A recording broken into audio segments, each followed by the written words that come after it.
Good day, everyone! Maayong adlaw, maayong udto, maadyong buntag nganha sa Pilipinas karon. So, karon di ay no, manglaban na di si Dudong kay wala na isulot. Kay balik na pug trabaho karong Lunes. Fight, kayod na pud si Dudong para sa ekonomiya sa Pilipinas.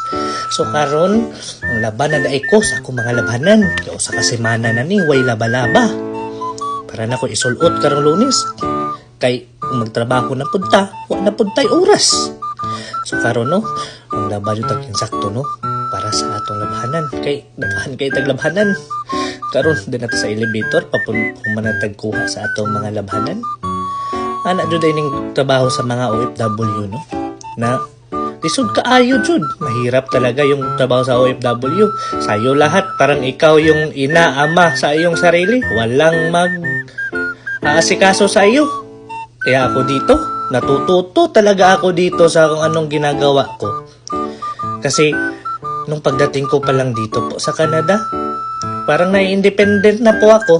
Kasi, as of 16 years old po, nagtatrabaho na po ako dito para sa sarili. Kaya, fight, kayod. So, pagkahuman ako uga, mag-snack sa tag ginagmay. Kuha sa tagkik, kaon sa ta, kay gutom na dyan kaayo akong tiyan.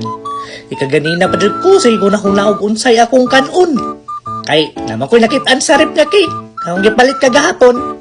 Hindi mag-snack ta og cake kung unsay na sa rip, atong kanon. Na no, si Dodong nga no, naginuktok jud si Dodong ug unsay iyang buhaton karong Lunes kay makonsumisyon na pod sa iyang mga estudyante nga bata. Okay ra na Dodong, fight para sa ekonomiya sa Pilipinas ug sa pamilya. Diha no, enjoy jud kaayo si Dodong naghinuktok pa. Bye.